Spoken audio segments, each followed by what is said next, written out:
Welcome back to Avoidant Decoded. If this kind of content speaks to you, consider joining the channel membership to get even more insight like this. And let's dive right in. What happens when someone who avoids closeness ends up connecting with an empath who has actually done the healing work? People usually picture something explosive, instant chemistry, an intensity that sweeps both people off their feet. But that's almost never how it actually unfolds. More often, it begins with something much quieter, a strange, unexpected sense of ease. There's no chasing, no emotional push and pull, no rush to force intimacy before trust has even had room to form. Instead, it feels like both people are letting their guard down at the same pace, almost without noticing. The avoidant person walks in carrying old assumptions. Somewhere underneath, they're bracing for the moment the other person asks for more than they know how to give. They're waiting for pressure, for someone who will eventually try to force their way past every boundary in search of reassurance. The healed empath, though, shows up differently. They can spot emotional distance the moment they see it, the hesitation tucked behind confidence, the small pauses before affection, the quiet walls dressed up as independence. But unlike who they used to be, they're not trying to fix or rescue anyone into loving them, and the avoidant senses that shift right away, even if they can't quite name it. Everything feels lighter. There's closeness without pressure, care without intrusion, warmth that doesn't come with strings, room to breathe without being punished for needing it.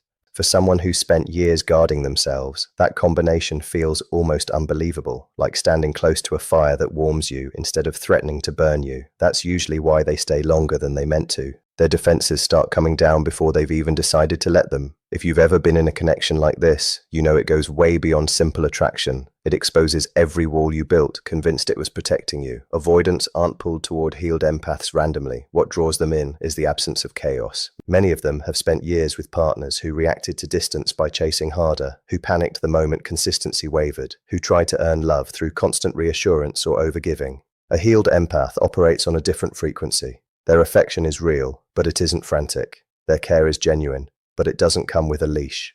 They can ask questions without turning it into an interrogation. They can offer support with no conditions attached. And crucially, they don't lose themselves the moment someone needs space. That one shift changes the entire emotional climate. Conversations feel easier. Silence stops feeling like a threat. Nobody's demanding that every interaction be labeled or every feeling be measured. At first, the avoidant might read this calm as disinterest, assume the empath just isn't that invested. But it's the opposite. The empath cares plenty. They've just learned that caring for someone shouldn't mean losing themselves in the process. Ironically, that balance is what makes them magnetic, because most avoidants, despite how they look on the surface, are tired. People assume they enjoy the distance they create, but a lot of them feel trapped by it. They want connection, they just fear what real connection might cost them. So when someone offers warmth without needing to own them, understanding without wanting to control them, it can feel like stumbling onto something they've been quietly craving for years. The empath tends to notice the walls fast, not out of suspicion, but because they've learned to read the patterns of emotional inconsistency. They notice vulnerability that shows up and then vanishes, closeness followed by sudden retreat. Delayed replies, small disappearances, discomfort that creeps in right after a moment of real intimacy. There was a time those signals would have sent them into overdrive, dissecting every mixed message, hunting for hidden meaning, convincing themselves that enough patience could turn emotional unavailability into something secure. Healing rewires that response. You stop falling for someone's potential and start actually paying attention to who they consistently are. That doesn't make the empath jaded. It makes them clear-eyed. Rather than chase certainty, they watch. Rather than force depth, they let people show their own capacity in their own time.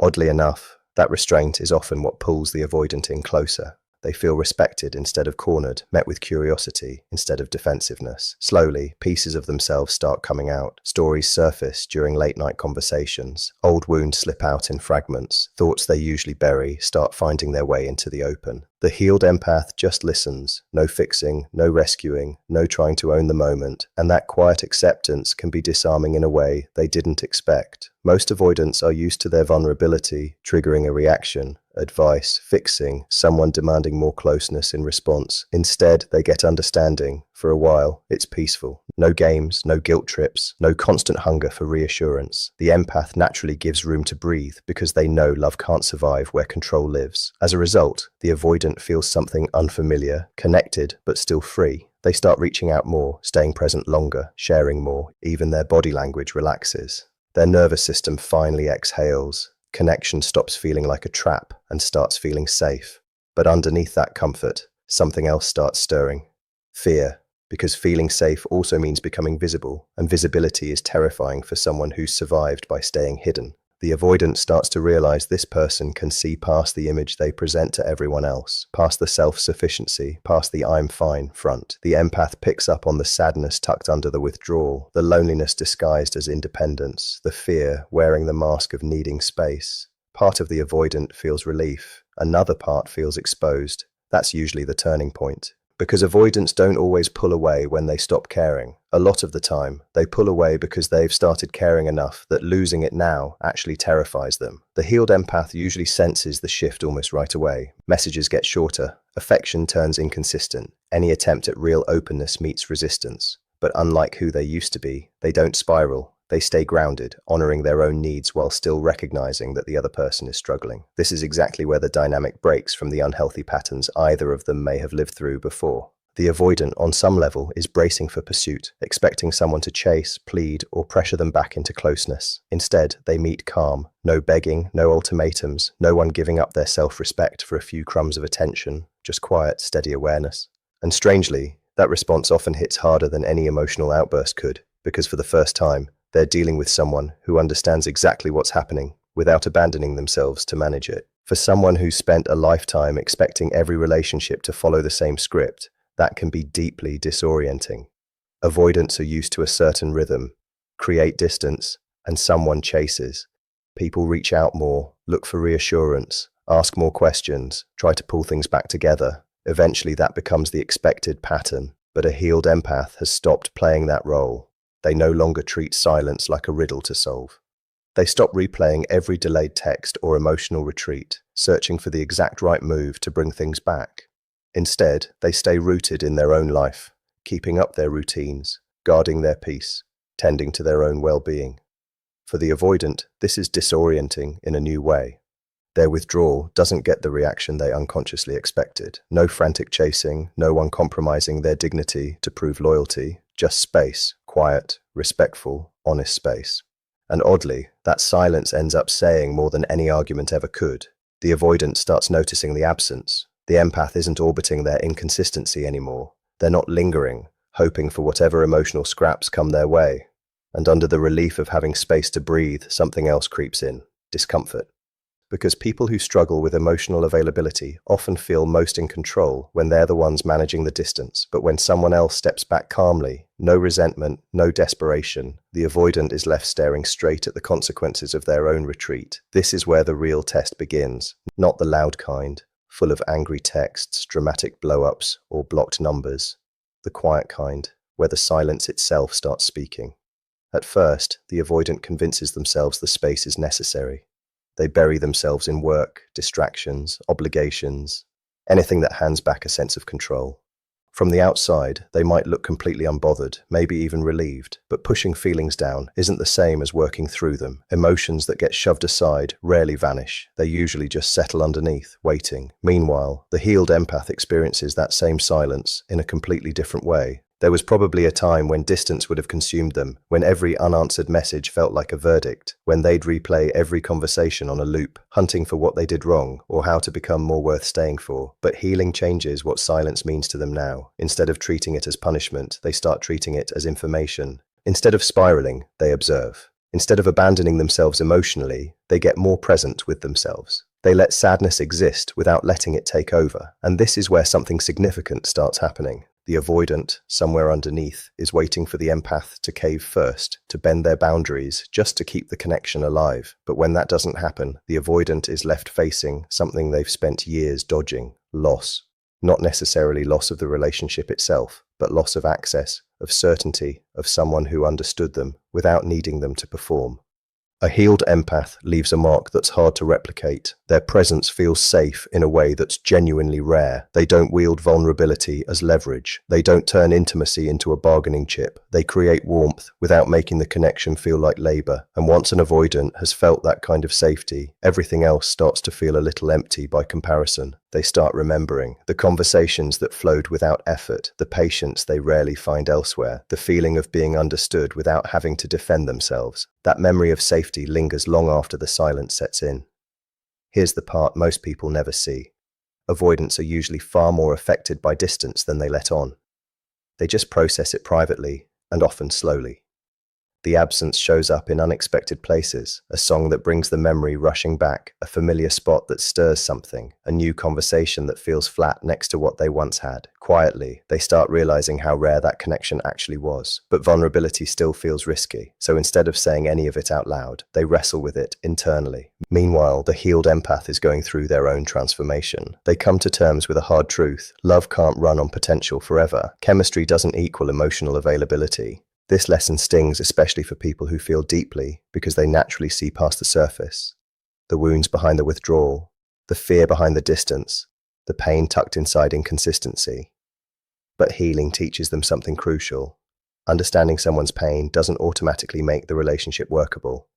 You can see someone's wounds and still recognize their patterns are doing damage. You can care about someone deeply and still accept they can't meet you at the depth you need right now. That awareness makes the empath's boundaries firmer, and the avoidant feels it. The empath stops treating the occasional good moment as a stand-in for real consistency. They stop clinging to brief flashes of closeness while ignoring long stretches of absence. Their standards rise, not out of coldness or ego, but because self-respect has finally outgrown the fear of losing someone. They stop gauging love purely by intensity and start valuing consistency, accountability, effort, presence instead. Ironically, that's usually when the avoidant starts to feel exactly what they're losing. The shift is quiet, but it changes the emotional temperature of everything. The avoidant can tell something's different. The care hasn't vanished. The kindness is still there. The understanding hasn't gone anywhere.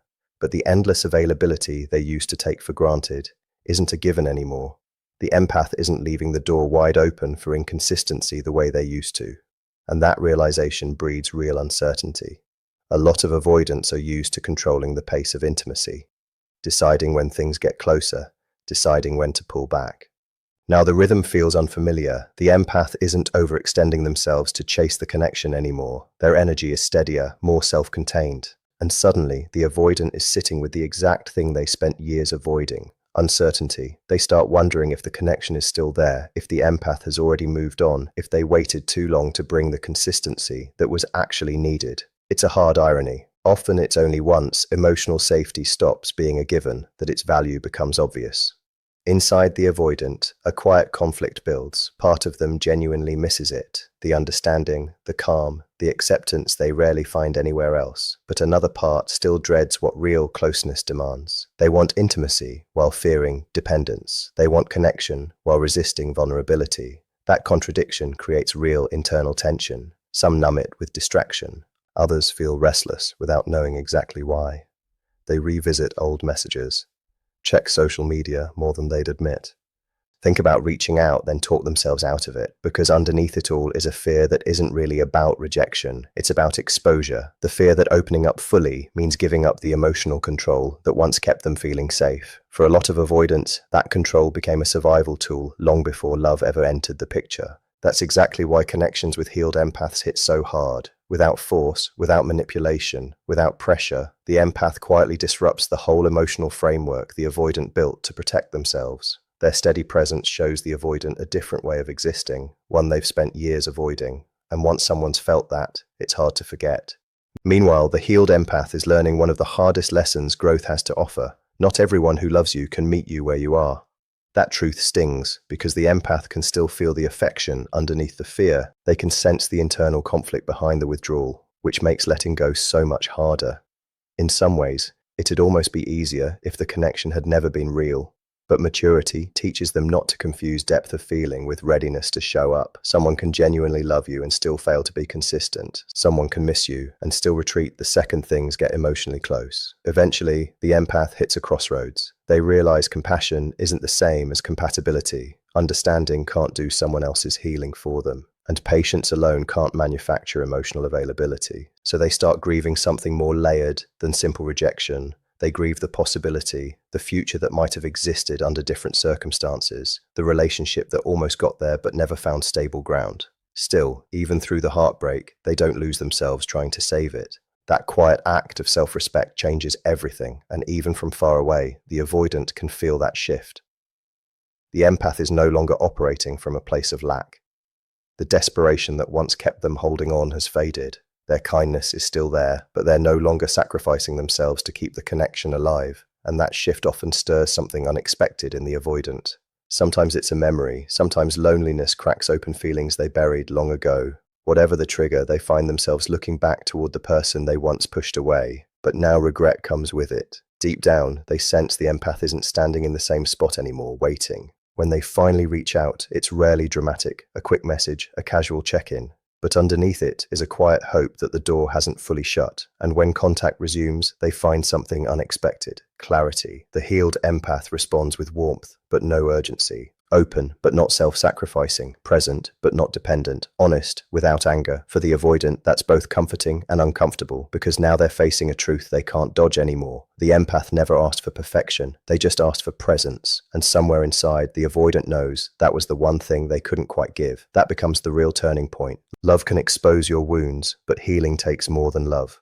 It takes recognizing that emotional distance is a defense mechanism, not a personality trait. Growth means staying when every instinct says to run, talking instead of disappearing, choosing vulnerability over control. Some avoidants take that path, others stay stuck in the same loops, not because they don't feel things, but because healing requires accountability, and that's the hard part. Eventually, the healed empath learns something important too. They can't carry someone else's growth for them. A lot of empaths spend years believing that with enough patience and understanding, they can love someone into becoming emotionally available. But healing teaches them that compassion turns harmful the moment it ignores reality. They start noticing how often they settled for confusion instead of consistency, for potential instead of what was actually in front of them, for hope instead of stability. That awareness changes them permanently, not into someone bitter, but into someone wiser. They stop trying to rescue people who won't participate in their own healing. They stop shrinking their needs just to seem easier to love. They finally understand that wanting communication, consistency, effort, and presence isn't asking too much. It's just asking for reciprocity. Sometimes that realization ends the relationship, not because the love disappears, but because love without stability starts to feel like deprivation. So the empath walks away, not because they stopped caring, but because they finally learned to care about themselves too.